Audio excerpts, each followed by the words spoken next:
नमस्कार, good afternoon. स्वागत है बच्चों आप सभी का डाउट नॉट लाइव पर। जैसा कि आप जानते हैं हम पढ़ रहे हैं मानव जनन, और अभी तक हम लोगों ने इस अध्याय में कई सारी बातें कर ली हैं। जैसे हमने नर जनन तंत्र देख लिया, हमने मादा जनन तंत्र की संरचनाएं देख ली है, हमने शुक्र जनन यानी युग्मक जनन प्रक्रिया में जो शुक्र जनन प्रक्रिया है उसकी बात कर ली है, हमने अंड जनन की बात कर ली है। ठीक है, अब मादाओं में एक चक्र होता है जिसका नाम होता है आर्तव चक्र, मेंस्ट्रुअल साइकिल। हम उसकी बात करने वाले हैं आज। ठीक है, तो आज सिर्फ उसी को पढ़ेंगे, ज़्यादा लंबा आज लेक्चर नहीं होएगा, इसलिए मैं पहले ही बोल दूं जो बीच में भाग जाते हैं, ज़्यादा लंबा नहीं होएगा लेक्चर, छोटा सा होएगा।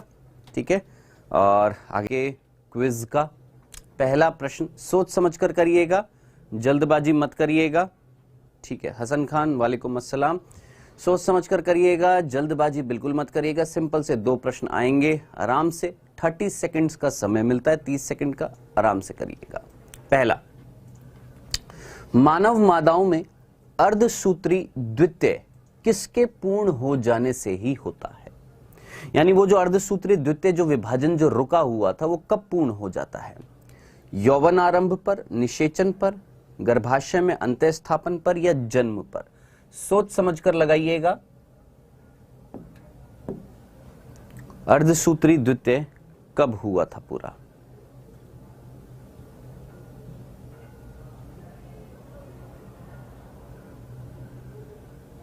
चलिए, दूसरा प्रश्न, कॉर्पस ल्यूटियम का मुख्य कार्य निम्नलिखित में से किसको उत्पन्न करना होता है? कॉर्पस ल्यूटियम क्या उत्पन्न करती है? केवल एस्ट्रोजन, प्रोजेस्टेरॉन, मानव कोरियोनिक गोनेडोट्रोफिन या केवल रिलैक्सिन? क्या उत्पन्न करती है कॉर्पस ल्यूटियम?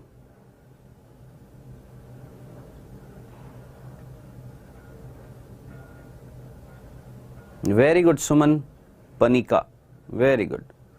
चलिए जी, आइए बेटा जी, चलें देखें इनके प्रश्नों के आंसर। बहुत सिंपल से थे।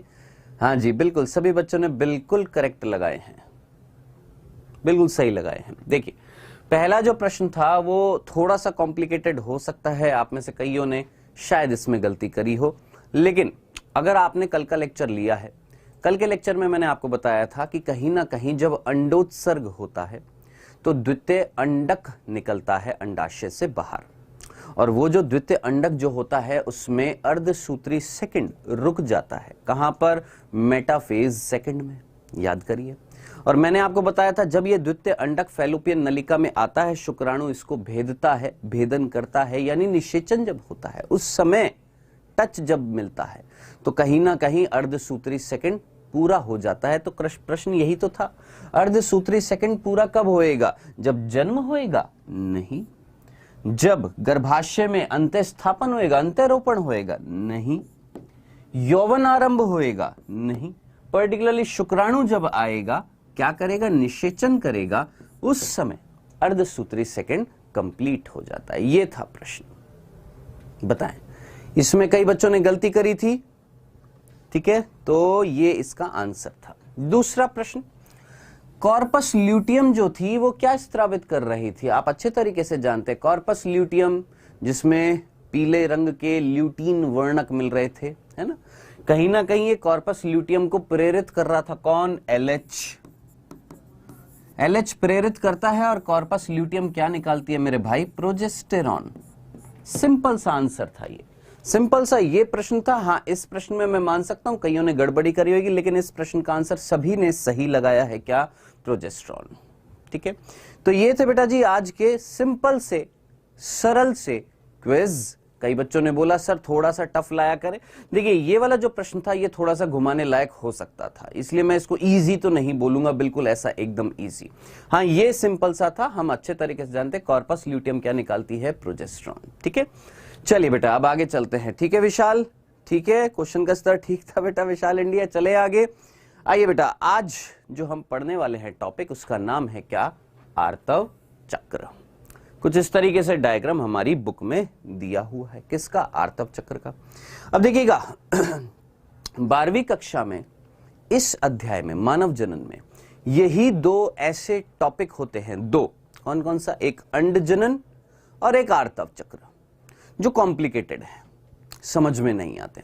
अगर आपको अंड जनन समझ में आ गया ना, जो मैंने आपको 2 दिन में पढ़ाया है अंड जनन, अगर आपने लेक्चर को ध्यान से सुना है, अंड जनन ध्यान से पढ़ा है, oogenesis ध्यान से सुना है, तो आपको आर्तव चक्र एकदम मक्खन की तरह समझ में आ जाएगा।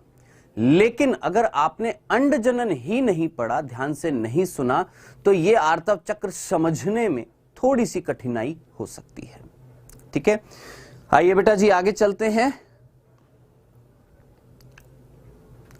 चलिए ध्यान से सुनिएगा, आर्तव चक्र की बात कर रहे हैं, बिंदु दर बिंदु आपने चीजें याद करनी है। सबसे पहला आर्तव चक्र को हम अंग्रेजी में क्या बोलते हैं? Menstrual cycle. सिंपल, क्या नाम देते हैं? Menstrual cycle. अब इसके ना हिंदी में और भी नाम है, रजो धर्म चक्र। क्या नाम है? रजो धर्म चक्र, या इसको हम मासिक चक्र भी कह देते हैं। रजोधर्म चक्र बोल दीजिए, मासिक चक्र बोल दीजिए, ऋतुस्राव भी बोल देते हैं। ठीक है, तो कई नामों से पुकारा जाता है किसको बेटा जी? आर्तव चक्र को। हाँ जी बताएं, क्या दिक्कत हो गई है? विशाल पूछो। हाँ जी, हाँ मासिक चक्र, मेंस्ट्रुअल साइकिल, ऋतुस्राव भी लिख दिया, ऋतुस्राव भी। हाँ एक और नाम भी माहवारी चक्र भी बोला जाता है, या सिंपल माहवारी भी बोला जाता है। ठीक है, तो ये कुछ नाम हैं इसी चक्र के हिंदी में। ठीक है, इंग्लिश में सिंपल मेंस्ट्रुअल साइकिल। ठीक है, या पीरियोडिक साइकिल भी बोल देते हैं, मेंस्ट्रुअल साइकिल बोल देते हैं। ये सिंपल सी बात थी। ठीक है, हसन खान फिर आए क्यों थे जब अल्लाह हाफिज करना है आपने? तो हैं, देखने आए थे बस। चलिए, जब आए हो तो पूरा पढ़ो ना मेरे भाई। ठीक है, अब ध्यान से सुनिएगा, पीरियोडिक साइकिल, पीरियड्स बोल देते हैं इनको, मेंस्ट्रुअल साइकिल बोल रहे हैं, आर्तव चक्र, रजोधर्म चक्र, मासिक चक्र, ऋतुस्राव या माहवारी बोल रहे हैं। ठीक है, सबसे पहला बिंदु, ये चक्र जो होता है ये मिलता किसमें है? ये चक्र जो होता है ये मिलता किसमें? हम बोलेंगे सर ये स्तनधारी में मिलता है, स्तनधारी मादाओं में मिलता है। किसमें मिल रहा है ये? स्तनधारी मादाओं में। बात आ रही है स्तनधारी मादाएं कौन सी? अब जैसे स्तनधारी तो एक कुत्ता भी है, एक बिल्ली भी है ना, गाय भी है, वो भी स्तनधारी है।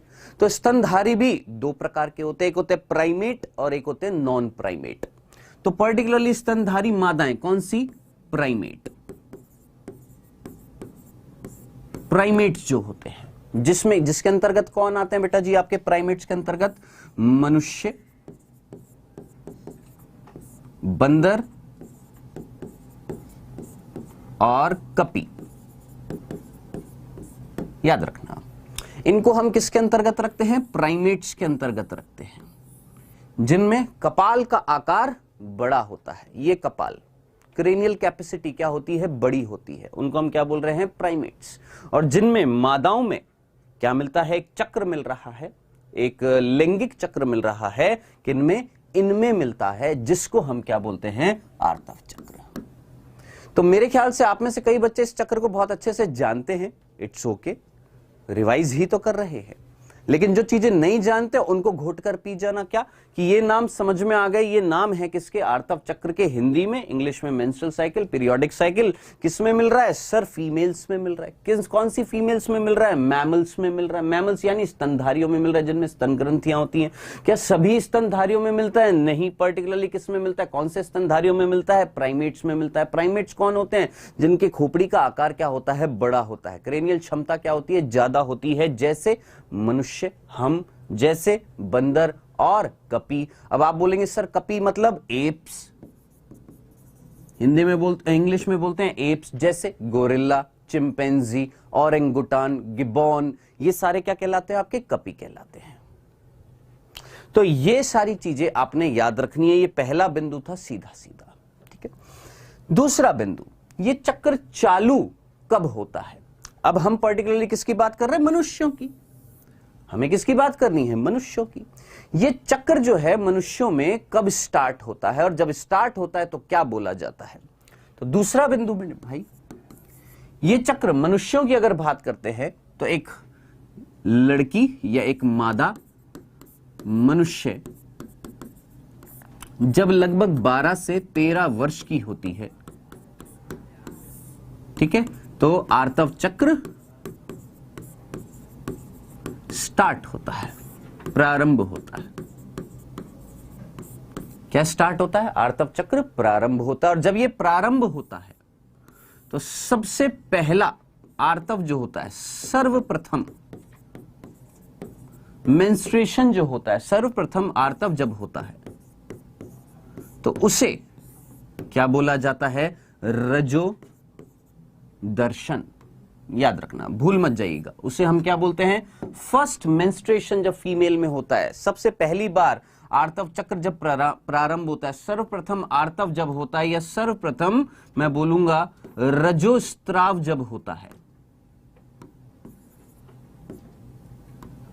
आर्तव स्त्राव या रजोस्त्राव जब होता है, एक मादा के शरीर से ब्लीडिंग होती है, ब्लड रिलीज होता है, रक्त स्त्रावित होता है, तो सर्वप्रथम जब ये होता है तब हम बोलते हैं क्या? आर्तव चक्र चालू हुआ है। और वो चक्र जो सर्वप्रथम हो रहा है, जिसमें ब्लीडिंग हो रही है, स्त्राव निकल रहा है शरीर से, तब हम इस कंडीशन को बोलते हैं, हिंदी में बोला जाता है रजोदर्शन,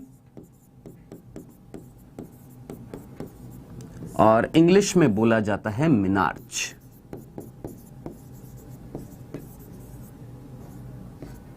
ठीक है, इंग्लिश में बोला जाता है मिनार्के, मिनार्च, और हिंदी में बोला जाता है रजो दर्शन। क्या ये सिंपल सा बिंदु? यस, बिल्कुल, मिनार्के, मिनार्च, रजो दर्शन, सिंपल सा था। बताएं, क्या ये सिंपल सी बात समझ में आ गई है?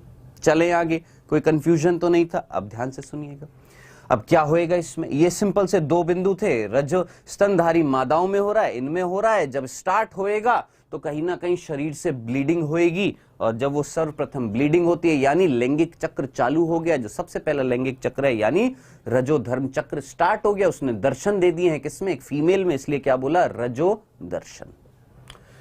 हाँ जी, अब हम बात करने वाले हैं तीसरा बिंदु। ये जो आर्तव चक्र जो होता है ये कितने दिनों का होता है? तीसरा बिंदु, ये लगभग 28 से 29 दिन का होता है, लगभग 28 से 29 दिन का होता है। ठीक है,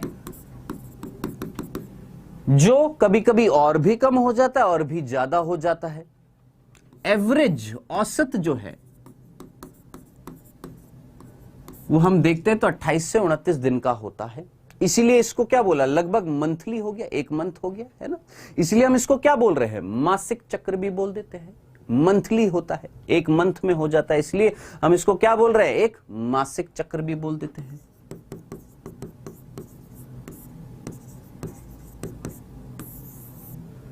ठीक है, अब ये जो 28 से 29 दिन का ये जो काल जो होता है, ये 28 से 29 दिन की ये जो आर्तव चक्र जो होता है, इसमें कितनी अवस्थाएं आती हैं, क्या क्या होता है इसमें, वो हम देखने वाले हैं।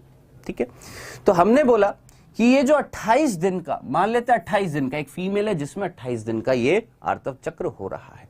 अब इस 28 दिन के काल में क्या क्या चीजें होने वाली है, उसको समझने से पहले एक और चीज आपको ध्यान में रखनी पड़ेगी कि आर्तव चक्र जो है, ये मेंस्ट्रुअल साइकिल जो है, ये लैंगिक चक्र है, इसको नियंत्रित कौन करते हैं? तो याद रखना, आर्तव चक्र हार्मोन्स द्वारा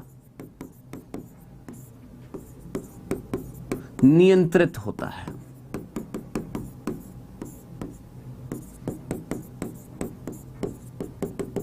सिंपल सी बात बोली, क्या बोला हमने? आर्तव चक्र है वो किसके द्वारा नियंत्रित हो रहा है? हार्मोन्स के द्वारा। अब मेरा प्रश्न आपसे यह है, 3 अवस्थाएं होती है, यस 3 भी होती है, कई बुक्स में 4 भी होती है, हम 4 तरीके से पढ़ेंगे। रुकिए अभी, पहले ध्यान से सुनना, स्टेप वाइज स्टेप चीजों को समझिए, है ना। तसल्ली से पढ़ा रहा हूं, आराम से पढ़ा रहा हूं, तो थोड़ा समय निकालिए अपने लिए और आराम से पढ़ लीजिए ना मेरे भाई। हार्मोन्स के द्वारा नियंत्रित होता है, चलिए जी ये तो चीज समझ में आ गई। अब हार्मोन्स का स्तर अगर ज्यादा हो जाए, कम हो जाए, कुछ परिवर्तन आ जाए हार्मोन्स के स्त्रावण में, तो कहीं ना कहीं ये आर्तव चक्र में भी परिवर्तन आ सकता है। आर्तव चक्र और कम ड्यूरेशन का हो सकता है और ज्यादा ड्यूरेशन का हो सकता है। तो ये कहीं ना कहीं आर्तव चक्र किस पे डिपेंड कर रहा है, किस पे नियंत्रित, कौन इसका नियंत्रण कर रहा है, हार्मोन्स। मेरा प्रश्न आपसे ये है, कौन से हार्मोन, बताएं कौन से हार्मोन इस आर्तव चक्र को नियंत्रित करेंगे। देखें जरा कितने बालक हैं जिनको पता है। सर कैसे हो आप? मैं बिल्कुल बढ़िया हूं, जरा जल्दी से मुझे आंसर दें बच्चों। Progesterone sir, LH FSH sir, progesterone sir, oestrogen,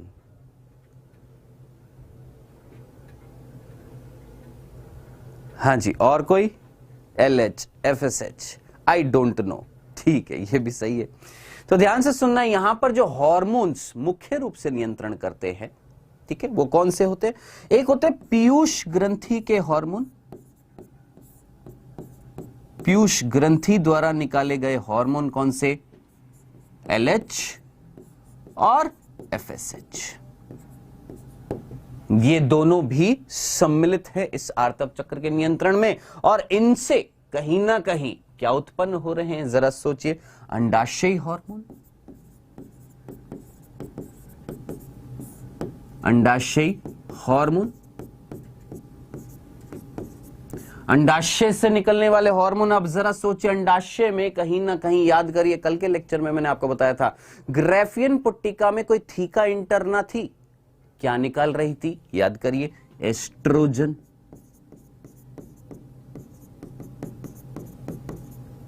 ठीक है, और कहीं ना कहीं जब अंडोत्सर्ग हो गया था, द्वितीय अंडक निकल गया था, तो ग्राफियन पुट्टिका जो टूटी हुई थी किसमें बदल गई थी? कॉर्पस ल्यूटियम में। कॉर्पस ल्यूटियम ने क्या निकाला था? प्रोजेस्टेरॉन।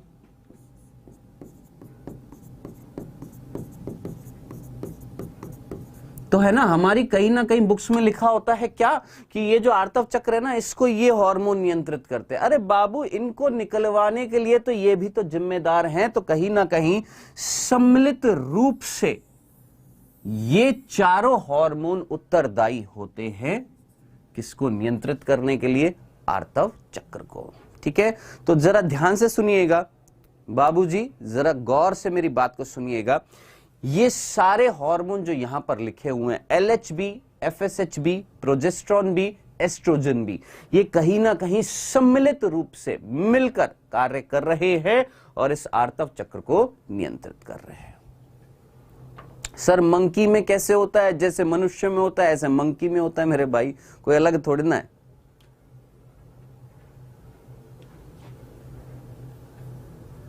रामलाल, तेरा कुछ नहीं हो सकता है बाबू, तू बस यही करने आ रहा है ना। हाँ, आते हैं कुछ ऐसे बांगड़ू आते हैं क्लास में जो क्लास को डिस्टर्ब करते हैं। कर बेटा, जो पढ़ने वाला बालक है वो पढ़ेगा, जिसको नहीं पढ़ना है वो बस यही काम करेगा, है ना रामलाल। चलो, अरे नाम में राम है, कुछ तो ढंग की चीजें करो मेरे भाई। चलिए जी, हाँ जी दिनेश, पूछिए क्या पूछना है। सिंपल, चले एक एक चीज क्लियर है। मैं फिर से बोल देता हूं, क्या किया हमने? चक्र पढ़ने वाले हैं, स्तनधारियों में मिल रहा है, प्राइमेट्स में मिल रहा है, ठीक है, इनमें मिल रहा है, मनुष्यों में, बंदर में, कपियों में। मानव मनुष्य की अगर बात करें तो पर्टिकुलरली मादाओं में कब स्टार्ट होता है? 12 से 13 वर्ष में जब स्टार्ट होता है तो इसको हम क्या बोल रहे हैं? रजोदर्शन। हमने बोला 28 से 29 दिन का होता है, इसलिए बोला मासिक चक्र लगभग मंथली होता है, बार बार रिपीट होता है। ये जो आर्तव चक्र है ये हार्मोन्स द्वारा नियंत्रित होता है। ये वो हार्मोन्स हैं जो नियंत्रण कर रहे हैं। सिंपल, ठीक है। आइए, ठीक है, अब बात आ रही है कि ये जो चक्र जो है, ये जो 28 से 29 दिन का ये जो चक्र जो है, इसमें कौन कौन सी अवस्थाएं आ रही हैं, इन चक्रों में हो क्या रहा है। तो हमने बोला ये जो आर्तव चक्र जो औसतन हम बोल रहे हैं 28 दिन का है, इस 28 दिन के काल में कुल मिलाकर 4 अवस्थाएं आ रही हैं। कई बुक्स में 3 भी दे रखी होती हैं, 2 को सम्मिलित कर दिया जाता है, लेकिन हम चारों को अलग अलग तरीके से पढ़ रहे हैं। 4 अवस्थाएं, ठीक है। सबसे पहली अवस्था जो है उसका नाम है रजो स्त्राव अवस्था। सबसे पहली अवस्था जो है उसका नाम है रजो स्त्राव अवस्था। बताएं, यहां तक चीज समझ में आ गई है? कोई दिक्कत तो नहीं है? मेंस्ट्रुएशन फेज, सबसे पहली अवस्था रजो स्त्राव अवस्था, मेंस्ट्रुएशन फेज। दिखाएं जादू एक बार रामलाल को। हाँ,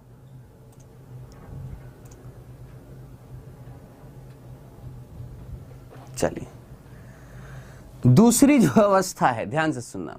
ये पहली अवस्था है, क्या क्या होगा इन अवस्था में? दूसरी जो अवस्था है, ध्यान से सुनिएगा, दूसरी जो अवस्था है उसका नाम है पुटकीय अवस्था।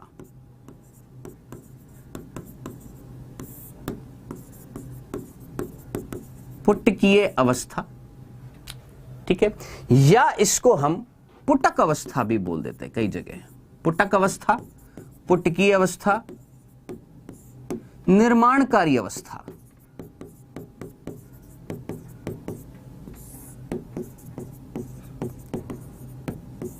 कई सारे नाम है, या तो पुटकीय अवस्था बोल दो, पुटक अवस्था बोल दो, निर्माणकारी अवस्था बोल दो। अंग्रेजी में बोला जाता है फॉलिकुलर फेज,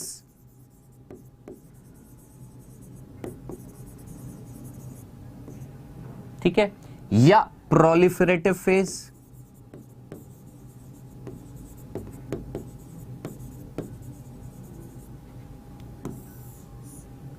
ये कुछ नाम थे, कौन सी?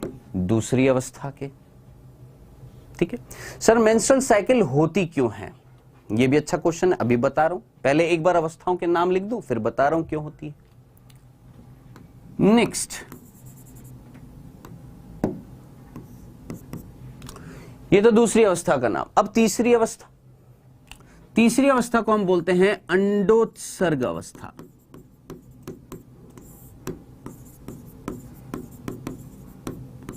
अंडोत्सर्ग अवस्था, ठीक है। अंडोत्सर्ग अवस्था, जिसको हम अंग्रेजी में बोलते हैं ओव्यूलेटरी फेज।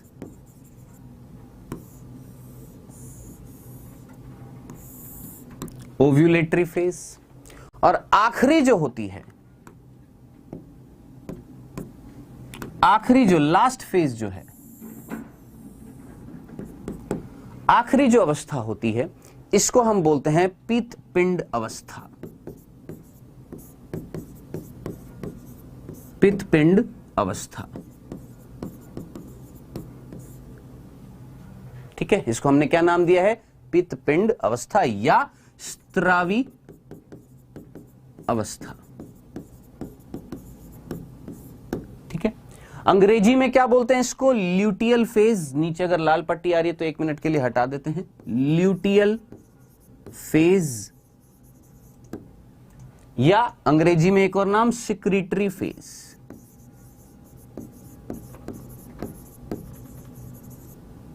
तो ये कुछ नाम थे किसके? इन अवस्थाओं के, जो ये 4 अवस्थाएं होने वाली हैं किसमें? आर्तव अवस्था में 28 दिनों की, ठीक है। हाँ जी, बताएं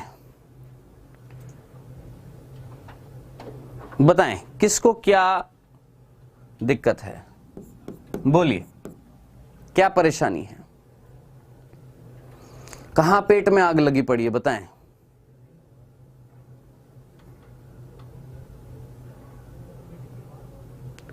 बोलिए बोलिए, जल्दी से बोलिए। सर कितने प्यारे प्यारे नाम है। हाँ सर, स्लाइड कैसे मिलेंगी? बता दिए आपको, टेलीग्राम चैनल पर मिलेंगी। बताएं, आपके बहुत सारे डाउट्स होते हैं ना, पूछिए क्या दिक्कत है। सर अंडोत्सर्ग को ओव्यूलेशन बोलते हैं। बिल्कुल, अंडोत्सर्ग को ओव्यूलेशन बोलते हैं।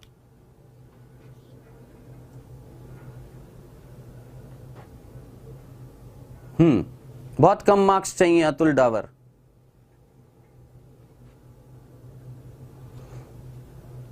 बस क्वालिफाई कर लो नीट का एग्जाम। सर ओवम अपीतकीय होता है? यस, ओवम जो होता है मनुष्यों में अपीतकीय होता है, ठीक है। लेकिन वहीं अगर हम पक्षियों की बात करें तो उसमें भरपूर मात्रा में पीतक होता है, दीर्घ पीतकीय बोला जाता है उसको, मैक्रोलीसीथल बोला जाता है इंग्लिश में, और हिंदी और मनुष्य के अंडाणु को बोला जाता है एलीसीथल।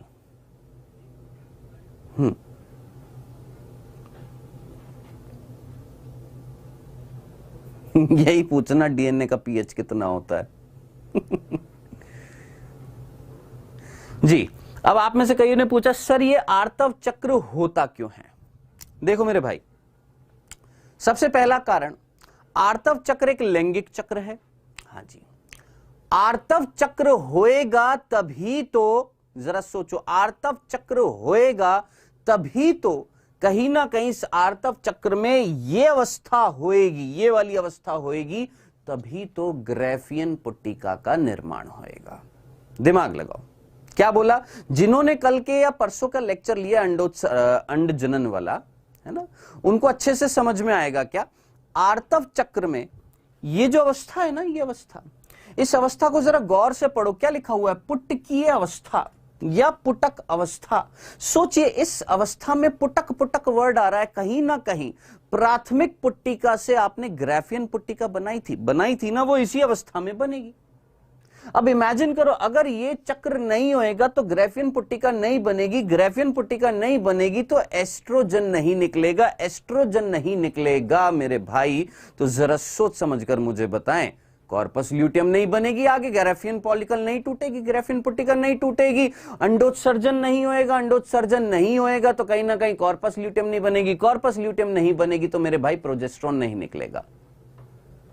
तो खुद जरा सोचिए, कहीं ना कहीं आपने अंड जनन अगर पढ़ा तो अंड जनन के दौरान जब तक आप ग्राफियन पुट्टिका का निर्माण नहीं करेंगे, कहीं ना कहीं अंडाणु का निर्माण नहीं होएगा, वो अंडाणु आगे चलकर निर्मित नहीं होएगा, खत्म। तो कुल मिलाकर अंड जनन जो है इसी आर्तव चक्र के दौरान भी होता है। थोड़ा सा कॉमन सेंस लगाएं, इस अवस्था में प्राथमिक पुट्टिका से आप ग्राफियन पुट्टिका जब बना रहे हैं, जब आप बना रहे हैं ग्राफियन पुट्टिका, तो याद आ रहा है इस प्राथमिक पुट्टिका के अंदर कौन था? प्राथमिक अंडक था जो द्वितीय अंडक में बदला था, इसी अवस्था के दौरान ही तो होगा। द्वितीय अंडक निकलेगा, कहीं ना कहीं अंडोत्सर्ग होएगा, कहीं ना कहीं फैलोपियन नलिका में जाकर बैठेगा, शुक्राणु आएंगे, कहीं ना कहीं टच करेंगे, कहीं ना कहीं अंडाणु बनेगा, तो सब कुछ इस अवस्था के दौरान हो रहा है। जरा सोचिए क्यों हो रही है? अगर ये नहीं होएगी तो एक मादा आगे चलकर जन्म नहीं दे पाएगी। समझ में आया? तो इसीलिए क्या है, ये एक लैंगिक चक्र कहला रहा है। क्यों? क्योंकि लैंगिक जनन से संबंधित है ये चक्र। हां जी सर, पित्तपिंड अवस्था में ओवम निकलता है? नहीं बेटा, अंडोत्सर्ग अवस्था में अंडाणु ना बोलकर मैं बोलूंगा द्वितीय अंडक निकलता है, अंडोत्सर्ग होता है। लगभग 24 घंटे तक वेट करता है वो द्वितीय अंडक, किसका? शुक्राणु का। आ गए तो निषेचन हो जाएगा। अभी रुकिए, सारी बातें आ जाएंगी, ठीक है। चलें आगे, अब ध्यान से सुनिएगा। अब ये जो अवस्थाएं हैं, अगर मैं इनको कितने कितने दिनों की हैं उस हिसाब से अगर देखूं तो मैं एक सीधी रेखा इस तरीके से खींचूंगा। पहला दिन, first, second, third, fourth, fifth, 6th, 13th, 14th, 15 और ये 28, 16, 17, 18, 19, 20, 21, 22, 3, 4, 5, 6, 7, 8, ठीक है। 7, 8, 9, 10, 11, 12 और जी 13। चलो अब ध्यान से सुनिएगा, ये 1 से लेकर 5 तक की 1 to 5 डेज की स्टार्टिंग की जो अवस्था होती है उसे हम बोल रहे हैं रजोस्त्राव अवस्था। सिंपल। तो सबसे पहले रजोस्त्राव अवस्था जो है वो लगभग कितने दिनों की है? 5 दिनों की है, जिसमें पर्टिकुलरली तीसरे, चौथे और 5वें दिन पर एक मादा के शरीर से रक्त स्त्रावित होता है। ठीक है, तीसरे, चौथे और 5वें दिन पर। छठे से लेकर 13वें दिन तक जो अवस्था जो होती है उसे हमने बोला था पुटकीय अवस्था या निर्माणकारी अवस्था, या सिंपल पुटक अवस्था। सिर्फ एक दिन की कौन सी? अंडोत्सर्ग अवस्था। सिर्फ एक दिन की है ये, कौन? अंडोत्सर्ग अवस्था।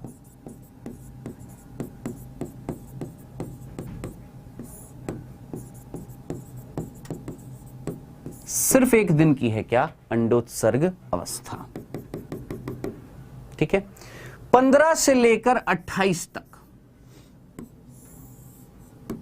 जो अवस्था जो है उसका नाम क्या है बेटा जी? पीतपिंड अवस्था।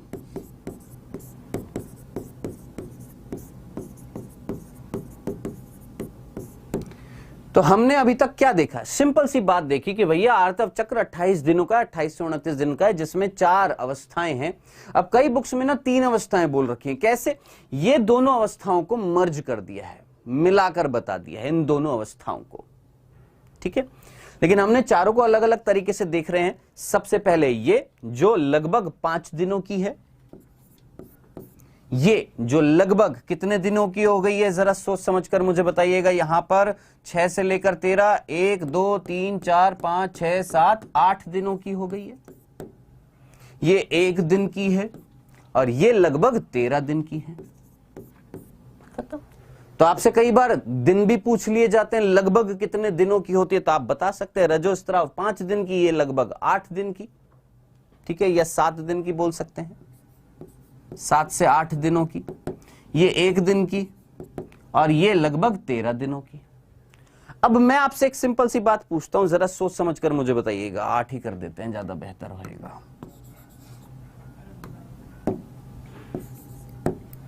ठीक है, मैं आपसे एक चीज पूछता हूं, सिंपल सी बात बताइएगा सोच समझकर। ये इस अवस्था में अंडाशय से जो द्वितीय अंडक निकला था, उस प्रक्रिया को हमने क्या बोला था? सर अंडोत्सर्ग बोला था, ओव्यूलेशन बोला था ना। एक सिंपल सा क्वेश्चन है, एक दंपत्ति जोड़ा है जिसको अगली संतान पैदा करनी है। एक दंपत्ति जोड़ा है जिसको संतान की उत्पत्ति करनी है, संतान पैदा करनी है, बच्चा पैदा करना है।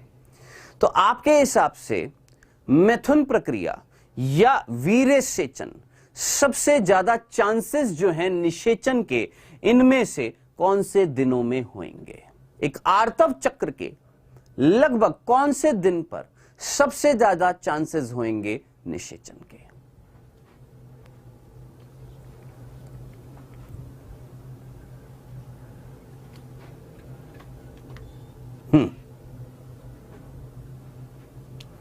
बोल तो दिया अमन, 24 से 48 घंटे तक वेट करता है, बस आंसर आ जाना चाहिए अब तो।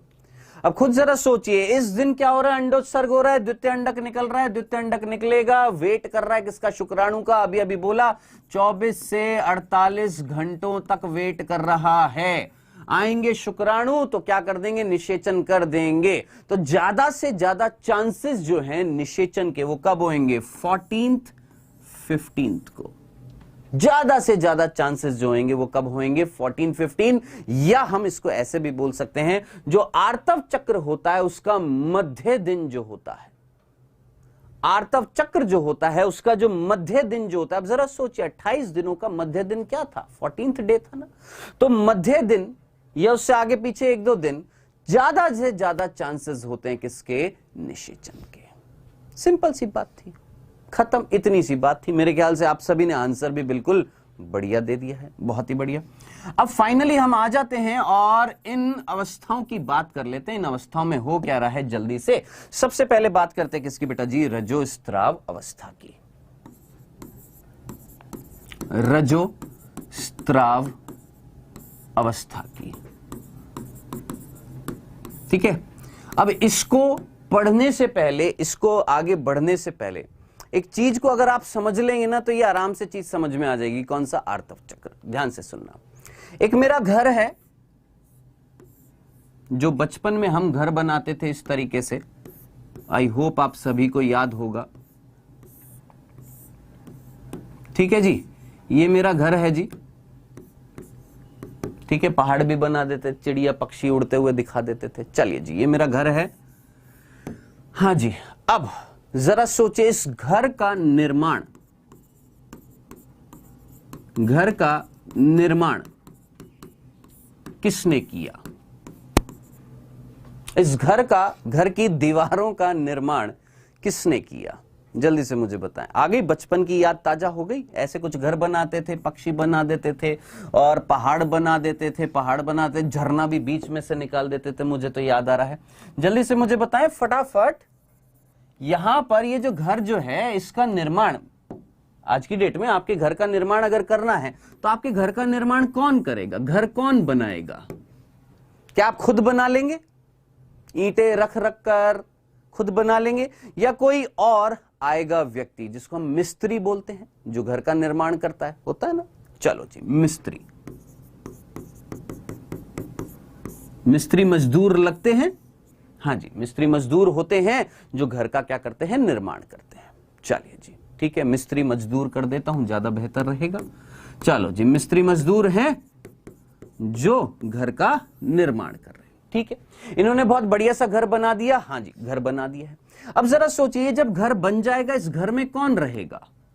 मैं रह रहा हूं इस घर में, मैं रह रहा हूं इस घर में। अगर मैं रहूंगा, इस घर में मैं रहूंगा, तो इस घर की जो दीवारें हैं उनकी मरम्मत भी मैं ही कर रहा हूं, है ना? रोज पानी छिड़क रहा हूं, पेंट वेंट कर दिया, मैंने ही सब कुछ कर दिया। बस उन्होंने तो घर बना दिया। अब उस घर की देखभाल कौन कर रहा है? मैंने ये बोला, उस घर की देखभाल कौन कर रहा है? उस घर की दीवारों को कौन बनाए रख रहा है? मैंने बोला हम, वो व्यक्ति जिसका ये घर है ना? अब इस चीज को आपको मैं बोल देता हूं, मैं कर रहा था, बस। ठीक है, मैं कर रहा था, मेरा घर है, मैं ही इस घर की देखभाल कर रहा हूं। घर का मालिक मैं की जगह बेटर होएगा घर का मालिक। चलिए जी, अब ये चीज क्यों बताई है? इसका बताने का एक रीजन था। ध्यान से सुनना। यह है गर्भाशय। ठीक है, और इस गर्भाशय में जो सबसे अंदरूनी जो स्तर जो थी, जो आप अच्छे तरीके से जानते हैं, जिसका नाम भी आप अच्छे तरीके से जानते हैं, जिसका नाम क्या था मेरे भाई? याद करिए, अंतः गर्भाशय भित्ति या गर्भाशय अंतः स्तर, जिसको हमने बोला था एंडोमेट्रियम।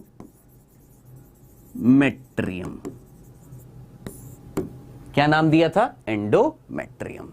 ठीक, सिंपल। चलें आगे। अब इधर ध्यान से सुनिएगा बेटा जी, हम ये अच्छे तरीके से जानते हैं, कहीं ना कहीं निषेचन जब होता है, युग्मनज बनता है, वो युग्मनज आगे चलकर भ्रूण बनाता है, और वो भ्रूण इस गर्भाशय की भित्ति से चिपकता है। कौन सी भित्ति से जाकर चिपकेगा? सर, इसी एंडोमेट्रियम पर भ्रूण का रोपण होगा। भ्रूण का रोपण होगा, यानी भ्रूण चिपकेगा, जुड़ेगा। ठीक है, तो अब आप मुझे बताएं, कहीं ना कहीं अगर इस एंडोमेट्रियम से अगर भ्रूण जुड़ेगा तो कहीं ना कहीं इस एंडोमेट्रियम को मुझे बनाए रखना है, तोड़ना थोड़ना है, बनाए रखना है ना। इस एंडोमेट्रियम की दीवारों को बनाए रखना पड़ेगा इस कंडीशन में। हाँ सर, अगर भ्रूण यहां पर आकर जुड़ रहा है तो क्या मैं तोड़ दूंगा क्या एंडोमेट्रियम? अगर एंडोमेट्रियम टूट गई तो भ्रूण भी कहीं ना कहीं निकल जाएगा बाहर। तो कहीं ना कहीं आपको इस चीज को समझना पड़ेगा कि भ्रूण का अगर रोपण होना है, भ्रूण को जुड़ना है किससे?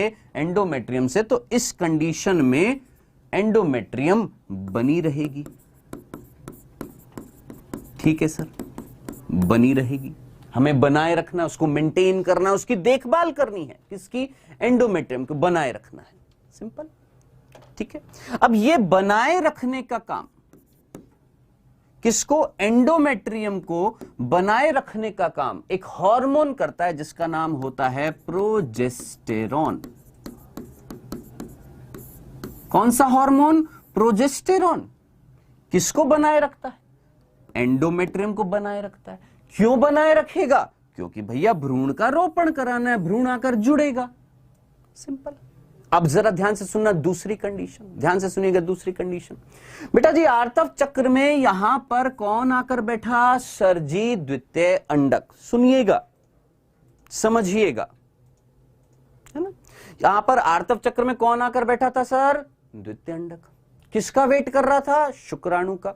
आप मुझे बताएं, शुक्राणु आएंगे ही आएंगे, क्या यह निश्चित है? नहीं, नहीं भी आ सकते। मैथुन प्रक्रिया नहीं हुई है, वीर्य सेचन नहीं हुआ है, मादा शरीर में शुक्राणु नहीं आए। अब क्या करें सर? ये जो द्वितीय अंडक है जिसका निषेचन नहीं हुआ, इसका क्या करें? क्या करें इसका? तो सर इसे तो शरीर से निकालना पड़ेगा। कैसे निकालें? कैसे निकालें इसको शरीर से? कई जगह लिखा होता है ये नष्ट हो जाता है, लेकिन कैसे निकलेगा मेरे भाई? अगर ये नष्ट हो भी रहा है तो इसके जो अवशेष बच गए हैं वो कैसे निकले यहां से शरीर से? तो इस परिस्थिति में हमें एंडोमेट्रियम को क्या करना पड़ता है? तोड़ना पड़ता है।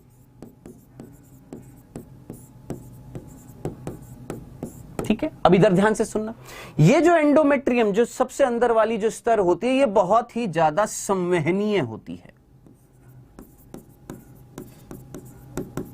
कैसी होती है? संवहनीय होती है। संवहनीय का मतलब इसमें रक्त नलिकाएं भरी पड़ी हैं, बहुत सारी रक्त नलिकाएं भरी पड़ी हैं। अब आप खुद सोचिए, ये द्वितीय अंडक जिसका निषेचन नहीं हुआ, वेट कर रहा था शुक्राणु की, निषेचन नहीं हुआ, सर अब क्या करें?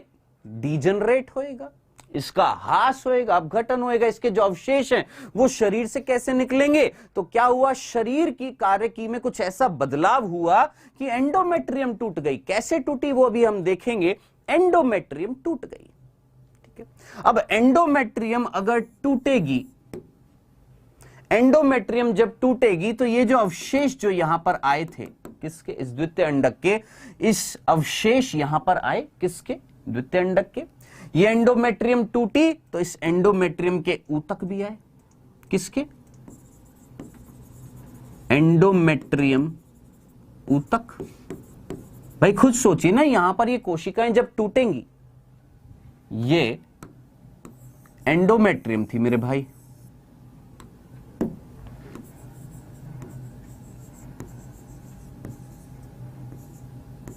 ठीक है, ये एंडोमेट्रियम थी,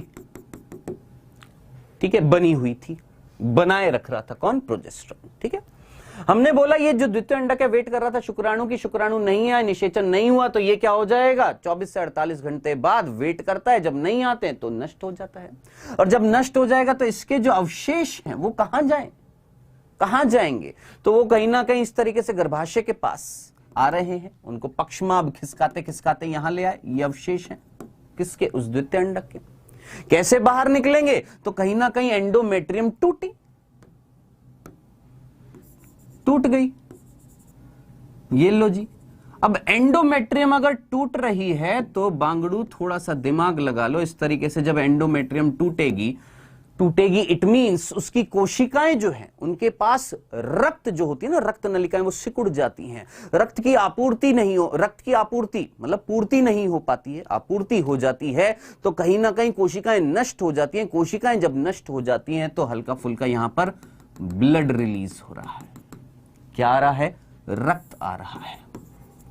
उस रक्त में क्या आ चुका है सर? एंडोमेट्रियम की टूटी हुई कोशिकाएं आ गई हैं, यानी ऊतक आ गया है। कुछ श्लेष्मा यहां पर होती है, हां म्यूकस होता है, श्लेष्मा होती है।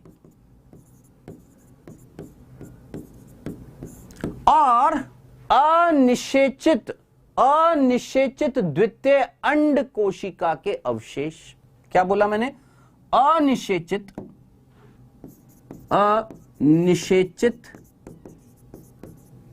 द्वितीय अंड कोशिका। अब खुद थोड़ा सा कॉमन सेंस लगाएं। द्वितीय अंड कोशिका के आगे क्या लिखा? अनिषेचित, यानी जिसका निषेचन नहीं है उसके अवशेष। अब ये सारी की सारी चीजें, ये सारी की सारी चीजें जो हैं, कौन? रक्त, एंडोमेट्रियम के टूटे ऊतक, कुछ श्लेष्म म्यूकस और अनिषेचित द्वितीय अंडाणु के थोड़े बहुत जो अवशेष हैं वो यहां पर एकत्रित होंगे और सर वो बाहर निकल जाएंगे शरीर से in the form of blood, रक्त स्त्राव के रूप में।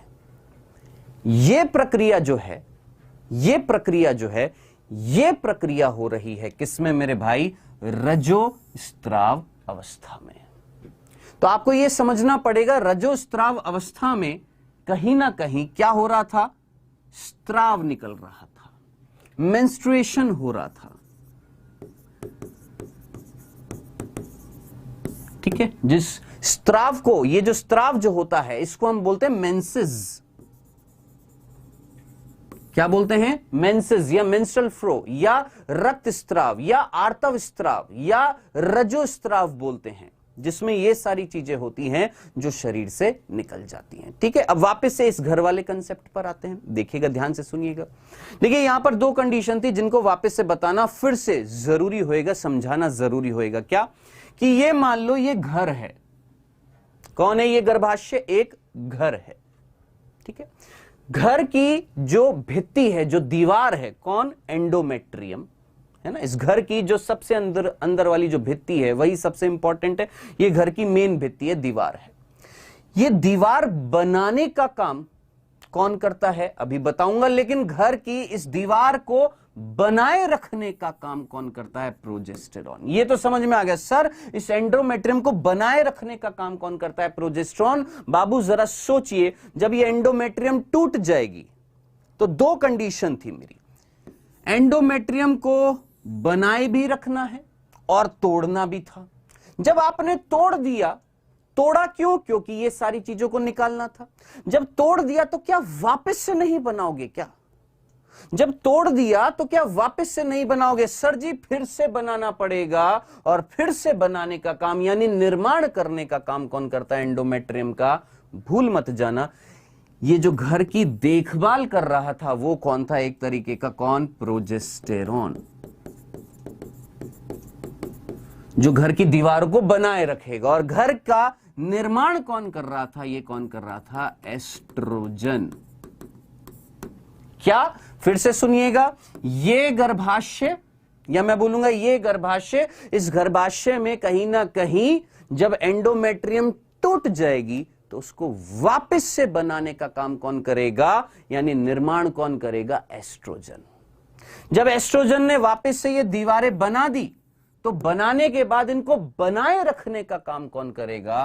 प्रोजेस्टेरॉन। तो क्या ये सिंपल सी चीज बनाना और बनाए रखना में अंतर समझ में आया? बनाना और बनाए रखने में अंतर समझ में आया कि एक तो दीवारों का निर्माण करेगा, मरम्मत करेगा, और एक उस दीवारों की मोटाई को बढ़ाएगा, उन दीवारों को मेंटेन करेगा। ये था सिंपल सा कंसेप्ट जो शायद आप में से कई बच्चों को समझ में आया होगा। सर ईस्ट्रस साइकिल क्या होती है? अर्शिता, ईस्ट्रस साइकिल जो होती है बेटा स्पेसिफिकली वो जो स्तनधारी जो नॉन प्राइमेट्स होते हैं ना, कुत्ता बिल्ली, इनमें मिलती है। ठीक है, जो एक तरीके के जो एक निश्चित प्रजनन काल में प्रजनन करते हैं तब स्टार्ट होती है। यहां पर एंडोमेट्रियम टूटती है और उनमें ना एंडोमेट्रियम जो होती है वो वापस से एब्जॉर्ब कर ली जाती है, रिलीज नहीं होती है। दर्द उनको भी होता है, पेन उनको भी होता है, लेकिन वो वापस से रीएब्जॉर्ब कर ली जाती है। वो डिटेल में कभी मौका मिलेगा तो जरूर बताऊंगा आपको ईस्ट्रस साइकिल भी। अभी हम बात कर रहे थे किसकी? मेंस्ट्रुअल साइकिल की। ठीक है,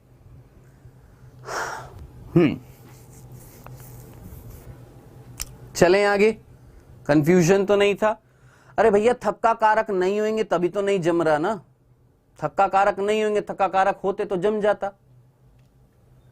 चल अब आगे चलते हैं, ध्यान से सुनिएगा।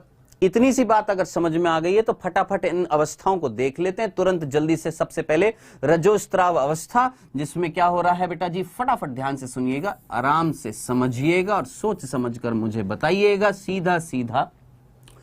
इस अवस्था में क्या करना था सर? शरीर से रजोस्त्राव होएगा, रजोस्त्राव, ब्लीडिंग, रक्तस्त्राव, मेंसेस होंगे। ठीक है, अब उस रजोस्त्राव में, उस रक्तस्त्राव में, उस मेंसेस में क्या क्या निकलेगा ये मैंने आपको बता दिया सर, ये सारी चीजें निकलेंगी। अब आप मुझे बताएंगे इस अवस्था में क्या एंडोमेट्रियम टूट रही है? यस सर, एंडोमेट्रियम टूट रही है। और एंडोमेट्रियम अगर टूट रही है तो क्यों टूट रही है? सोचो, एंडोमेट्रियम को बनाए रखने का काम कौन कर रहा था? प्रोजेस्टेरॉन। प्रोजेस्टेरॉन एंडोमेट्रियम को बनाए रखता है।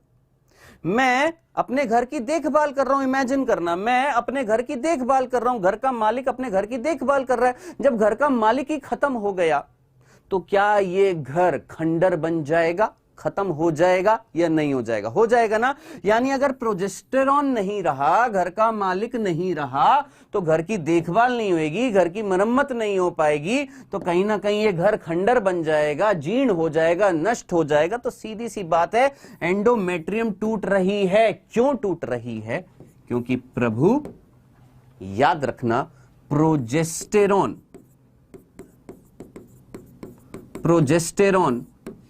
का स्तर कम हो जाता है। अब मैं आपसे पूछता हूं, कल मैंने आपको बताया था ये प्रोजेस्टेरॉन निकालने का काम कौन करता है? जल्दी से मुझे बताइएगा सर, ये प्रोजेस्टेरॉन निकालने का काम कौन कर रहा था? कॉर्पस ल्यूटियम कर रही थी। और कॉर्पस ल्यूटियम को प्रेरित कौन कर रहा था ये निकालने के लिए? सोचो, दिमाग लगाओ जरा जल्दी से। एक चीज तो फिट कर लेनी है आपने सीधा सीधा दिमाग में। क्या? LH आगे एरो करके कॉर्पस ल्यूटियम। कॉर्पस ल्यूटियम क्या निकाल रहा है? प्रोजेस्टेरॉन। सीधा सीधा दिमाग में फिक्स कर लीजिए। FSH ग्रेफियन फॉलिकल या ग्रेफियन पुट्टिका, और ग्रेफियन पुट्टिका जो है वो क्या निकाल रही है? एस्ट्रोजन। इतनी सी चीजें अगर, ये दो बिंदु अगर समझ में आ गए तो बस फिर तो कहानी क्या, फिर तो सिंपल सी चीज है। अब आप खुद सोचिए ना मेरे भाई, क्या करना था? सर रजोस्त्राव हो रहा है। क्यों हो रहा है? सर एंडोमेट्रियम टूट रही है। क्यों टूट रही है? सर प्रोजेस्टेरॉन नहीं है जो एंडोमेट्रियम को बनाए रखता है। प्रोजेस्टेरॉन क्यों नहीं है? क्योंकि प्रोजेस्टेरॉन निकल नहीं रहा। क्यों नहीं निकल रहा? क्योंकि LH का स्तर क्या हो जाता है, या LH की वैल्यू, LH का मान, LH की मात्रा क्या हो जाती है? कम हो जाता है।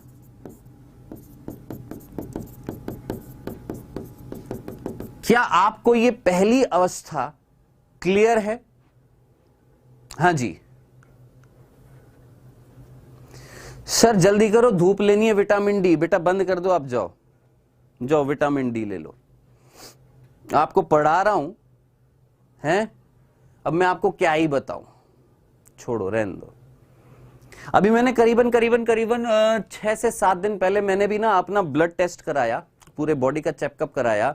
मैंने कहा कुछ गड़बड़ी सी हो रही है शरीर में, तो विटामिन डी मेरा 8 आया, 8 नैनोग्राम प्रति ml। एक सामान्य व्यक्ति का विटामिन डी जो होता है वो लगभग कितना होता है? 30 से 60 नैनोग्राम प्रति ml होता है। मेरा आया 8। जानते हैं बच्चों में अगर विटामिन डी की कमी होती है तो कौन सा रोग होता है? रिकेट्स। और बड़ों में उसे क्या बोलते हैं? ऑस्टियोमलेशिया। जब मुझे यह परिस्थिति है कि मेरा विटामिन डी कम है, हड्डियों में दर्द है, पढ़ाने में तकलीफ हो रही है, मैं पढ़ा रहा हूं, चिल्ला रहा हूं, आपको दिक्कत है सुनने में, अरे जाओ बाहर धूप में बैठ जाओ, धूप में बैठकर चला लो मेरे भाई। हैं? यहां पढ़ाने वाले को दिक्कत नहीं है, पढ़ने वाले को दिक्कत हो रही है। गजब हो भैया, गजब। इतने नखरे भाई साहब, इतने नखरे। हाँ जी, एंडोमेट्रियम, ये वाली पहली अवस्था मेरे ख्याल से आपको समझ में आ गई होगी। रजोस्त्राव अवस्था, इस अवस्था में रजोस्त्राव हो रहा है, ब्लीडिंग हो रही है। क्यों हो रहा है ये मैंने आपको बता दिया। क्यों हो रहा है? क्योंकि एंडोमेट्रियम को तोड़ना पड़ेगा। क्यों तोड़ना पड़ेगा? क्योंकि ये जो द्वितीय अंडक जिसका निषेचन है, जिसके अवशेष बचे हैं, इसको निकालना पड़ेगा। कैसे निकलेगा? कहीं ना कहीं एंडोमेट्रियम को तोड़ना पड़ेगा। कैसे तोड़े सर जी? एंडोमेट्रियम को बनाने वाली जो हार्मोन है जिसका नाम है प्रोजेस्टेरॉन, अगर ये कम कर दोगे तो एंडोमेट्रियम टूट जाएगी। प्रोजेस्टेरॉन कैसे कम करें सर? एक काम करते हैं, एलएच निकलवा रहा था किसको? प्रोजेस्टेरॉन को। किससे? कॉर्पस ल्यूटियम से। एलएच को ही खत्म कर देते हैं ना, एलएच को ही कम कर देते हैं।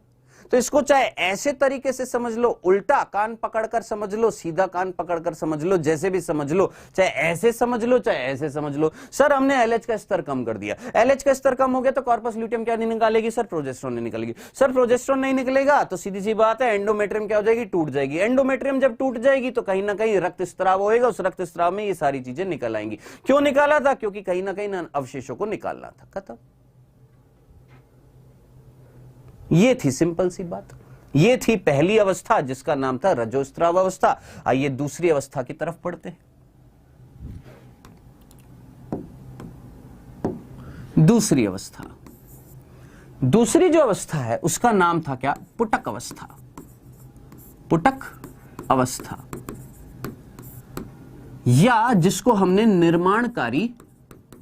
निर्माणकारी अवस्था बोला। ठीक है। अब देखिए ये जो अवस्था है इसमें दो कार्य होने वाले हैं। इस अवस्था में दो कार्य होने वाले हैं। किसी ना किसी चीज का निर्माण होने वाला है और कहीं ना कहीं यहां पर शब्द आ रहा है पुटक भी आ रहा है। इसको हम प्रोलिफेरेटिव फेज बोले थे, प्रोलिफेरेटिव फेज बोले और फॉलिकुलर फेज बोले। दो कार्य होने वाले हैं। क्या होने वाले हैं? एक तो इधर देखिए, एक तो अंडाशय में कुछ ना कुछ होने वाला है और एक गर्भाशय में कुछ ना कुछ होने वाला है। सर अंडाशय में क्या होएगा, गर्भाशय में क्या होएगा? पहले हम गर्भाशय की बात कर लेते हैं, ध्यान से सुनिएगा, या पहले अंडाशय की बात कर लेते हैं। क्या होएगा? याद आ रहा आपको कोई प्राथमिक अंडक था, बाहर जोना पेलुसिडा थी और कहीं ना कहीं पीठिका कोशिकाएं थी। क्या बोला था हमने इसको? प्राथमिक पुट्टिका। प्राथमिक पुट्टिका, ठीक है। याद रखिएगा इस अवस्था में ये जो प्राथमिक पुट्टिका है ये बदलती है किसमें? द्वितीय पुट्टिका। और द्वितीय पुट्टिका बदलती है मेरे भाई, ये द्वितीय पुट्टिका बदलेगी किसमें? तृतीय पुट्टिका में। और तृतीय पुट्टिका कहीं ना कहीं बदलेगी किसमें? ग्राफियन पुट्टिका में। तो सिंपल सी बात बोली, क्या नाम था? पुटक अवस्था। यानी किसका निर्माण हो रहा है? पुट्टिकाओं का निर्माण हो रहा है। कौन सी पुट्टिका का सर? प्राथमिक से द्वितीय, द्वितीय से तृतीय, तृतीय से ग्राफियन। बहुत सारी का हो रहा है। एक आर्तव अवस्था में या एक आर्तव चक्र में, एक मेंस्ट्रुअल साइकिल में, एक अंडाशय में एक ग्राफियन पुट्टिका का निर्माण होता है। फिर से बोल रहा हूं सर, क्लास कब तक चलेगी? जब तक मेरा मन करेगा। और बोलो क्या बोला हमने? कहीं ना कहीं ये कब तक चलेगी मेरे भाई? ये एक आर्तव चक्र में एक पुटक अवस्था जब आएगी तो दोनों अंडाशयों में से एक अंडाशय में, मान लो अभी जो आर्तव अवस्था चल रही है उसमें राइट वाला जो दायां अंडाशय है उसमें ये काम हुआ तो अगले आर्तव चक्र में बाएं में होएगा। यानी ऑल्टरनेटिव काम होएगा। क्या? एक पुटक अवस्था में केवल एक ग्राफियन पुट्टिका का निर्माण होएगा। ठीक है, चलिए जी, ग्राफियन पुट्टिका बन गई है। इसीलिए हमने इसको क्या बोला? पुटक अवस्था, फॉलिकुलर फेज, क्योंकि ग्राफियन फॉलिकल्स बन रही थी। अब आप मुझे बताइए, ग्राफियन फॉलिकल में थीका इंटरना थी और वो थीका इंटरना क्या करेगी सर? वो थीका इंटरना एस्ट्रोजन स्रावित करेगी। लेकिन बांगड़ू जरा सोचिए, ये पुटक का निर्माण करने के लिए कौन उत्तरदायी सर? FSH। कौन था? FSH। यानी इस अवस्था में आप FSH के स्तर को बढ़ाएंगे। फिर से बोलूं, फिर से सुनना। सर पुटक अवस्था बोला, क्यों बोला? क्योंकि सर यहां पर प्राथमिक पुटिका से द्वितीय पुटिका, द्वितीय पुटिका से तृतीय पुटिका, तृतीय पुटिका से ग्राफियन पुटिका आप बना रहे हो, और ये जो सारी की सारी पुटिका ये बनाने के लिए उत्तरदायी कौन था? एफएसएच। यानी इस अवस्था में आप एफएसएच के स्तर को बढ़ाओगे, एफएसएच बढ़ेगा तो पुटिकाओं का निर्माण करेगा। ठीक है सर, ग्राफियन पुटिका बना दिया। अब इस ग्राफियन पुटिका को ही यही एफएसएच प्रेरित करेगा। इसकी थीका इंटरना को जिसने कल लेक्चर लिया होगा उसको पता होगा, यही एफएसएच थीका इंटरना को प्रेरित करेगा क्या निकालने के लिए? सर जी एस्ट्रोजन। क्या निकाल दिया? एस्ट्रोजन।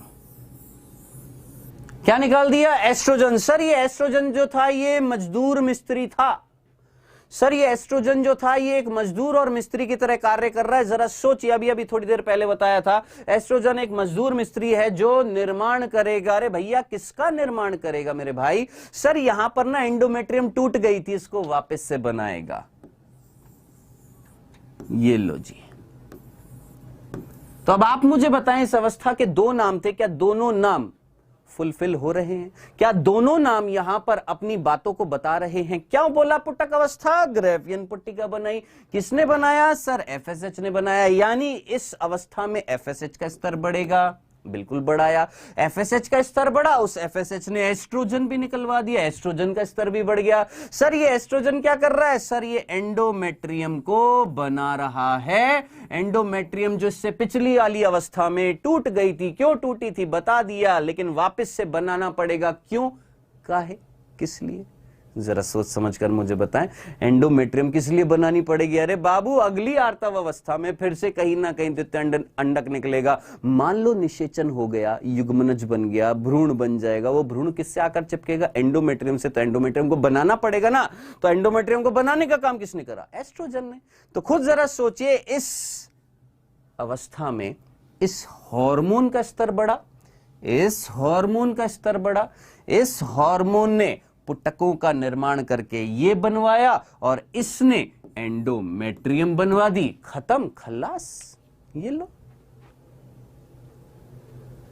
ठीक है, सिंपल। चलें आगे। हाँ जी, ये हो गया। अब इसके बाद बहुत छोटी सी अवस्था, तीसरी अवस्था, जिसका नाम था अंडोत्सर्ग अवस्था। अंडोत्सर्ग अवस्था। ठीक है। अब साहब ये अंडोत्सर्ग अवस्था में सीधा सीधा हमें क्या कराना है? जरा सोचिए, इससे पहले वाली अवस्था में क्या कराया? सर ग्राफियन पुटिका बना दी थी। हाँ जी बना दी थी। ग्राफियन पुटिका में कौन? द्वितीय अंडक। एंडोमेट्रियम बना दी। हाँ बना दी। अब क्या करना है? सर निकालना है इसको। किसको निकालना है? सर ये जो अंदर द्वितीय अंडक है इसको निकालना है। प्रभु निकालने के लिए क्या करना पड़ेगा? सर तोड़ना पड़ेगा। किसको तोड़ना पड़ेगा? ग्राफियन पुटिका को। आहो, ग्राफियन पुटिका को तोड़ना है, ग्राफियन पुटिका को तोड़ना है। अब सर ग्राफियन पुटिका को कौन तोड़ेगा? याद करिए, कल बताया था सर ग्राफियन पुटिका को तोड़ने का काम कौन करता है? सर एलएच करता है। तो अब आप मुझे बताएं, इस अवस्था में 14th डे पर जो मध्य काल था इस चक्र का, जिसमें हमने अंडोत्सर्ग कराया था, किसने तोड़ा था ग्राफियन पुटिका को? सर एलएच ने तोड़ा था। क्या इस अवस्था में एलएच का स्तर बढ़ जाएगा? हाँ जी, एलएच का स्तर अचानक से धड़ाम देसी एकदम क्या हो जाएगा? बढ़ जाएगा। और एलएच का स्तर अगर बढ़ गया तो ग्राफियन पुटिका टूट जाएंगी। ग्राफियन पुटिका अगर टूट गई तो द्वितीय अंडक बाहर आ जाएगा। किससे? अंडाशय से बाहर आ जाएगा। और इस प्रक्रिया को हम क्या बोलेंगे? ओव्यूलेशन, अंडोत्सर्ग। एक वर्ड आपको कहीं ना कहीं मिलेगा, एलएच सर्ज। सर ये सर्ज का मतलब क्या होता है? अचानक से एकदम से किसी चीज का मान एकदम से बढ़ जाना क्या कहलाता है? सर्ज कहलाता है। तो एलएच सर्ज का मतलब बहुत तेजी से एलएच की वैल्यू बहुत तेजी से क्या हो गई? उसकी मात्रा क्या हो गई है? बढ़ गई है। किसकी? एलएच की। इसी चीज को हम क्या बोलते हैं? LH surge. ठीक है। तो एलएच सर्ज का मतलब एलएच की मात्रा में अत्यधिक वृद्धि क्या कहलाएगा? एलएच सर्ज, जिससे ग्राफियन पुटिका टूटेंगी, एक ही तो ग्रेफियन पुट्टिका है, वो टूटेगी तो क्या निकलेगा? द्वितीय अंडक क्या हो जाएगा? अंडोत्सर्ग। बता दिया विशाल इंडिया मैंने आपको, कितनी बार पूछोगे? बोल तो दिया। ठीक है, चलिए सर, यहां से आपने अब बाहर निकाल दिया, अंडाशय से बाहर निकाल दिया किसको? द्वितीय अंडक को। जब बाहर निकला था तो अपने साथ क्या ला रहा था? एक स्तर जिसका नाम था जोना पेलुसिडा, जो कोशिकीय थी कि अकोशिकीय थी? जल्दी से आंसर बताएंगे, देखते हैं कितने बच्चे सीरियसली सुन रहे हैं। जो द्वितीय अंडक के बाहर जो द्वितीय अंडक के बाहर एक स्तर मिल रही है जोना पेलुसिडा, क्या वो कोशिकाओं से बनी हुई थी या कोरोना रेडिएटा कोशिकाओं से बनी हुई थी? जल्दी से बताएं।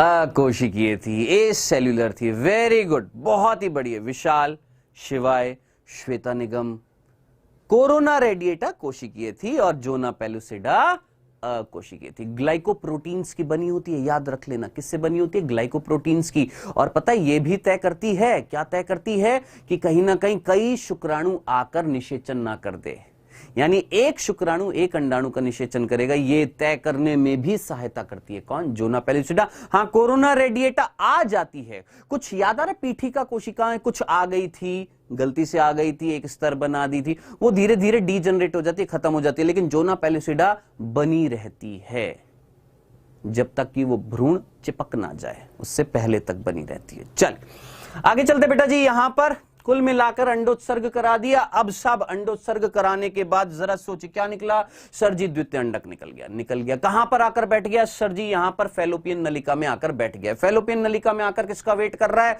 सर शुक्राणु का वेट कर रहा है। अब दो कंडीशन है। चौथी अवस्था हमारी जिसका नाम है स्त्रावी अवस्था या पीत पिंड अवस्था। ठीक है, अब इस अवस्था में भी दो शब्द आ रहे हैं तो दो मीनिंग होंगे इस अवस्था के भी। एक आ रहा है पीतपिंड और एक आ रहा है स्त्रावी। स्त्रावी का मतलब सिक्रीटरी और पिंड का मतलब है कॉर्पस ल्यूटियम। ठीक है, अब क्या होगा? हमने बोला सर ये यहां पर बैठा है द्वितीय अंडक और ये एंडोमेट्रियम बन गई थी, बना दी गई थी। इससे पहले वाली अवस्था में बना दी गई थी, निर्माण कर दिया गया था। निर्माण करने के बाद अब उसको बनाए भी तो रखना है ना। आपने इस अवस्था में एस्ट्रोजन ने जो एंडोमेट्रियम टूटी थी उसको बना दिया। भाई यहां पर कुछ जगह एंडोमेट्रियम नहीं थी, उसको बना दिया, एंडोमेट्रियम बन गई। लेकिन अब उस एंडोमेट्रियम को बनाए भी तो रखना है। 13 दिनों तक बनाए रखना है, 13 दिनों तक। किसको बनाए रखना है? सर उस एंडोमेट्रियम को बनाए रखना है। क्यों बनाए रखना है? क्यों बनाए रखना है? मान लो शुक्राणु आ गए, निषेचन हो गया, युग्मनज बन गया, भ्रूण बन गया। वो भ्रूण आकर किससे चिपकेगा मेरे भाई? एंडोमेट्रियम से चिपकेगा। तो उस एंडोमेट्रियम को बनाए रखना पड़ेगा। अब बनाए रखने का काम कौन करता है? हम अच्छे तरीके से जानते हैं। एंडोमेट्रियम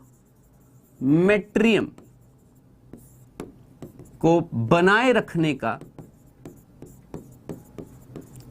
उसकी मरम्मत करने का, मरम्मत नहीं बोलूंगा, उसकी दीवारों को मोटा करने का, उसकी दीवारों को बनाए रखने का कार्य कौन करता है? आप अच्छे तरीके से जानते हैं, प्रोजेस्टेरॉन। यानी मुझे इस अवस्था में प्रोजेस्टेरॉन चाहिए। इस अवस्था में मुझे प्रोजेस्टेरॉन चाहिए। क्यों? क्योंकि मुझे तो भैया इस एंडोमेट्रियम को बनाए रखना है। क्यों?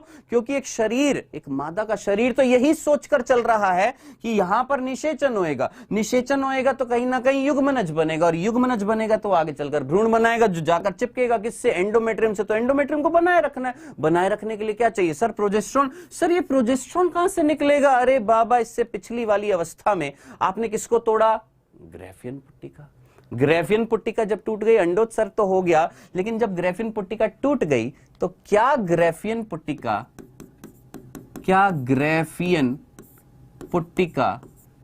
जो टूटी हुई थी, जो टूट गई थी, क्या उस टूटी हुई ग्राफियन पुट्टिका को हम कॉर्पस ल्यूटियम में बदल देते हैं। हाँ जी, कौन बदलता है? LH। और यही LH इस कॉर्पस ल्यूटियम से क्या निकलवाएगा? प्रोजेस्टेरॉन। क्या निकलवाएगा? प्रोजेस्टेरॉन। और यही प्रोजेस्टेरॉन कहीं ना कहीं एंडोमेट्रियम की दीवारों को बनाए रखेगा। अब सर कैसे बनाएगा? बात ये भी तो आ रही है। सर ये तो समझ में आ गया, ये बनाए रखेगा प्रोजेस्टेरॉन, है ना। हमें यह भी समझ में आ गया कि इस अवस्था में कहीं ना कहीं कॉर्पस ल्यूटियम बनेगी। कैसे बनेगी? इससे पिछली वाली अवस्था में LH का स्तर बहुत ज्यादा था। LH ने क्या करा दिया था? अंडोत्सर्ग करा दिया था। यही LH जो ग्राफियन पुट्टिका से अंडोत्सर्ग कराने के बाद जो टूटी हुई ग्राफियन पुट्टिका है उनको बदल देगा कॉर्पस ल्यूटियम में। इस अवस्था में कॉर्पस ल्यूटियम बन जाएगी, इसलिए नाम क्या पड़ा? पित्तपिंड अवस्था। कॉर्पस ल्यूटियम क्या निकाल देगी? प्रोजेस्टेरॉन। चलो सर, प्रोजेस्टेरॉन आ गया। अब ये प्रोजेस्टेरॉन क्या करेगा? इस एंडोमेट्रियम को बनाए रखेगा। कैसे? कुछ गर्भाशय में, ध्यान से सुनना, कुछ गर्भाशय में ग्रंथियां होती है जिनको हम बोलते हैं गर्भाशय ग्रंथियां। क्या बोला हमने? कुछ गर्भाशय ग्रंथियां होती हैं, कुछ गर्भाशय ग्रंथियां होती हैं, यूटेराइन ग्लैंड्स होती हैं, जिनको ये प्रोजेस्टेरॉन, इतना डिटेल में जाने की जरूरत नहीं है, जिनको ये प्रोजेस्टेरॉन क्या करता है? प्रेरित करता है। क्या निकालने के लिए? श्लेष्मा। श्लेष्मा का होता है स्त्रावण। श्लेष्मा का होता है स्त्रावण। और ये श्लेष्मा चारों तरफ लग जाती है किसके? एंडोमेट्रियम के, जिसकी वजह से एंडोमेट्रियम की मोटाई बढ़ जाती है, एंडोमेट्रियम फूल जाती है। एंडोमेट्रियम ये सोचकर फूल रही है कि कौन आने वाला है? भ्रूण आने वाला है, चिपकने वाला है। तो एंडोमेट्रियम को हमें स्तर को मोटा करना था। अब कहीं ना कहीं इस डायग्राम को अगर आप देखेंगे, ये वाली जरा देखिएगा, क्या एंडोमेट्रियम की स्तर मोटी हो रही है? आखिरी अवस्था थी मेरे भाई जिसमें कॉर्पस ल्यूटियम बना था। कॉर्पस ल्यूटियम, ये पीली पीली संरचना दिख रही है। कॉर्पस ल्यूटियम ने क्या निकाला? प्रोजेस्टेरॉन निकाला। प्रोजेस्टेरॉन ने कहीं ना कहीं गर्भाशय ग्रंथियों को प्रेरित करके श्लेष्मा निकाली। वो श्लेष्मा गर्भाशय की जो अंत स्तर है उसको फुला रही है। क्यों? उसको मोटा कर रही है। क्यों? क्योंकि इसी से आकर जुड़ने वाला है क्या? भ्रूण। ये थे मेरे भाई यहां पर 4 अवस्थाएं। अब लास्ट में 2 कंडीशन और सुन लीजिए, बस इतनी सी बात है। क्या? या तो निषेचन होगा या निषेचन नहीं होगा। 2 कंडीशन है, या तो निषेचन होगा या निषेचन नहीं होगा।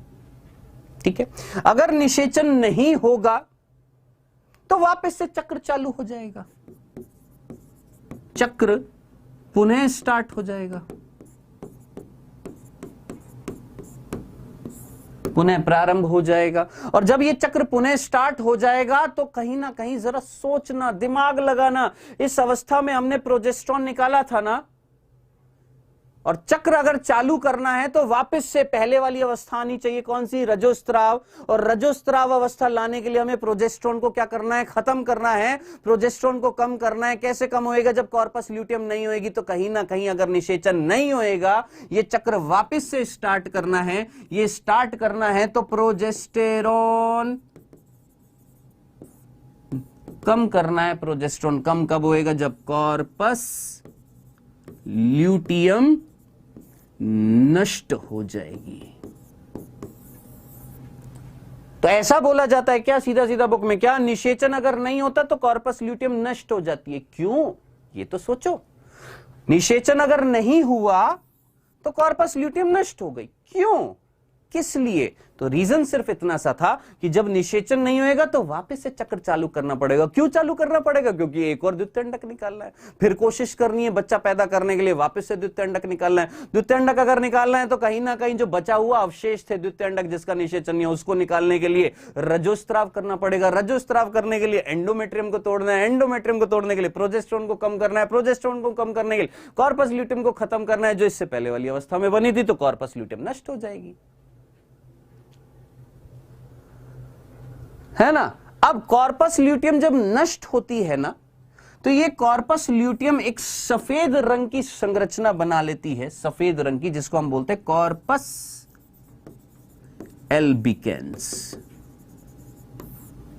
क्या नाम होता है? Corpus albicans. याद रखना, ये श्वेत रंग की संरचना होती है। जब ये नष्ट हो रही होती है, इसमें से ल्यूटीन वर्णक जब खत्म होते हैं तो सफेद रंग की एक संरचना बनती है कॉर्पस एल्बिकेंस, जो फिर बाद में ये भी खत्म हो जाती है। अब दूसरी कहानी, सर अगर निषेचन होएगा तो?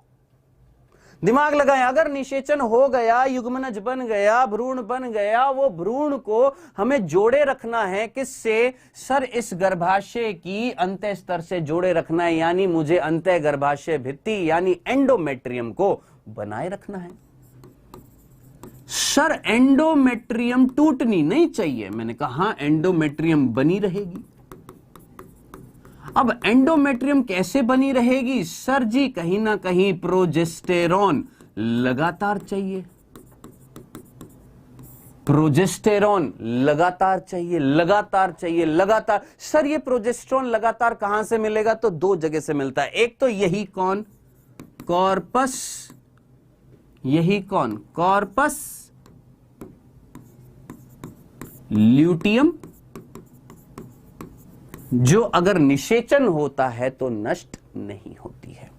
ये कॉर्पस ल्यूटियम लगभग 3 मंथ तक, 3 महीने तक, गर्भकाल के 3 महीने तक लगातार क्या निकाल रही है? प्रोजेस्टेरॉन। और साथ ही साथ जब निषेचन हो जाएगा, भ्रूण बन जाएगा, तो अपरा नाम की भी कोई चीज बनती है। तो वो जो अपरा जो होती है ना, प्लेसेंटा, वो भी क्या निकालती है? प्रोजेस्टेरॉन निकालती है। तो प्रोजेस्टेरॉन तो चाहिए। प्रोजेस्टेरॉन एंडोमेट्रियम को लगातार बनाए रखेगा। खत्म। अब ये थी 2 कंडीशन जो आपको समझानी थी। एक और आखिरी चीज और बता रहा हूं, ध्यान से सुनना।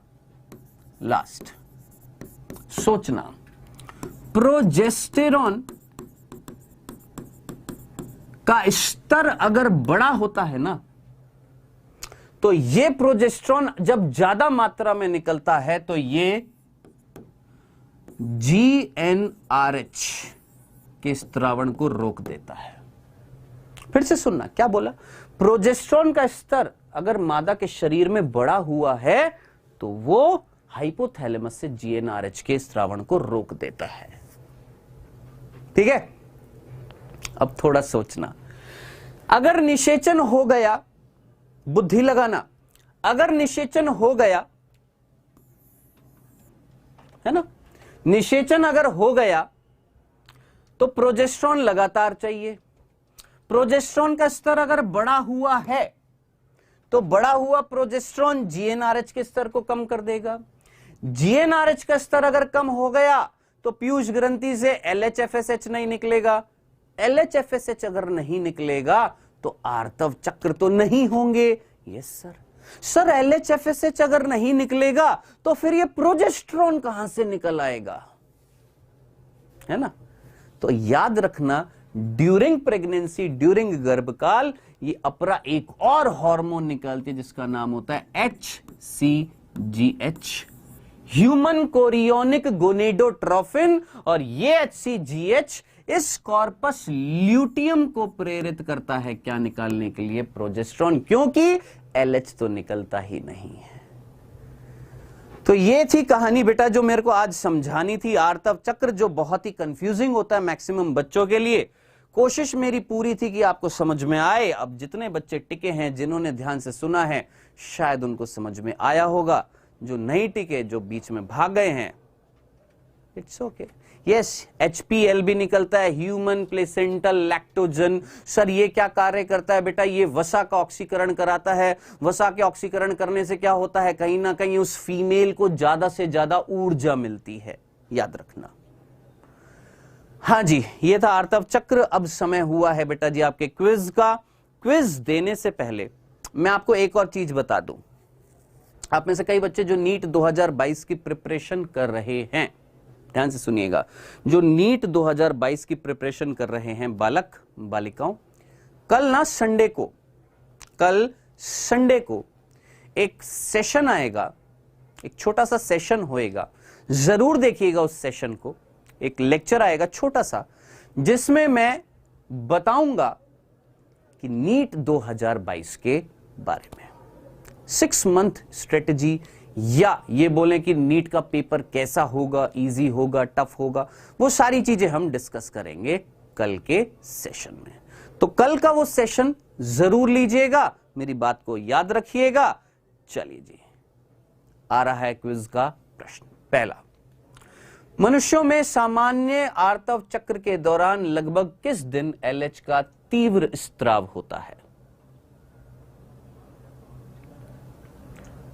जी कमल, YouTube पर भी आएगा, जल्दी से इसका आंसर दें।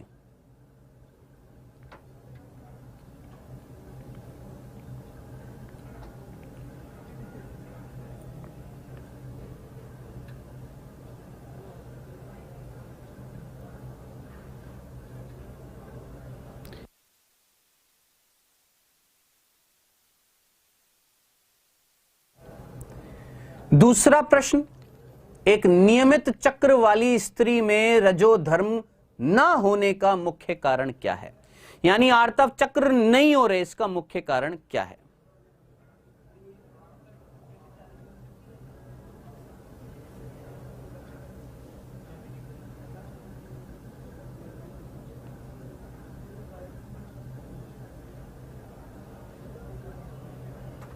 चलिए जी, समय हुआ समाप्त।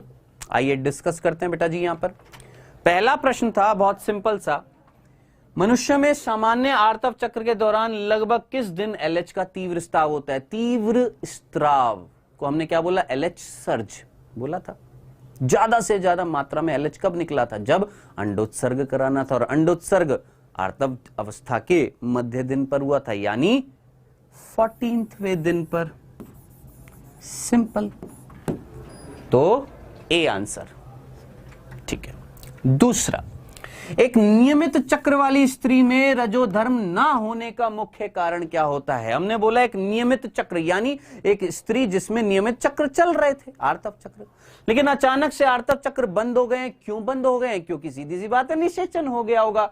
सोचिए, अगर निषेचन हो जाएगा तो आर्तव चक्र बंद हो जाएंगे। क्यों आर्तव चक्र बंद हो जाएंगे? क्योंकि निषेचन अगर हो गया तो प्रोजेस्टेरोन लगातार निकलेगा, प्रोजेस्टेरोन लगातार निकलेगा तो GnRH को बंद कर देगा, GnRH बंद हो गया तो LHFSH नहीं निकलेंगे, LHFSH नहीं निकले तो कहीं ना कहीं आर्तव चक्र क्या हो जाएगा? बंद हो जाएगा। तो उस कंडीशन में प्रोजेस्टेरोन फिर भी निकलता रहेगा। क्यों? क्योंकि अपरा से जो HCH HCGH निकला था वो कॉर्पस ल्यूटियम से प्रोजेस्टेरोन निकालता रहेगा।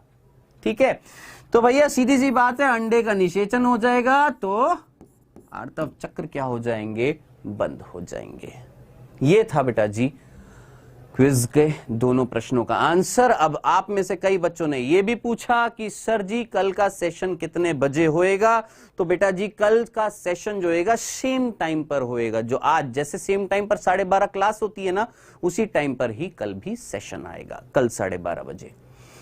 ये चीज मैंने आपको कल भी बोली थी, जिनको ये स्लाइड्स चाहिए होती हैं, जो स्लाइड्स पर मैं लिखता हूं, अगर वो स्लाइड्स चाहिए तो कृपया करके हमारे टेलीग्राम का जो चैनल है उस पर आकर जुड़ें। वहां पर आपको स्लाइड्स मिल जाएंगी, नोट्स नहीं स्लाइड्स कह रहा हूं मैं, यहां पर जो मैं लिखता हूं वो मिल जाएंगी। और ये जो स्लाइड्स जो आपको मिलेंगी, इसके लिए आपको अभी के अभी जो डिस्क्रिप्शन बॉक्स में लिंक है किसका? टेलीग्राम चैनल का, उस पर क्लिक करना है और आप जुड़ जाइएगा। ठीक है, तो ये था बेटा जी आज का लेक्चर। कल मिलेंगे एक बेहतरीन सेशन के साथ में नीट 2022 के बारे में। ठीक है, ओके जी, बाय बाय जी, टेक केयर जी, धन्यवाद जी।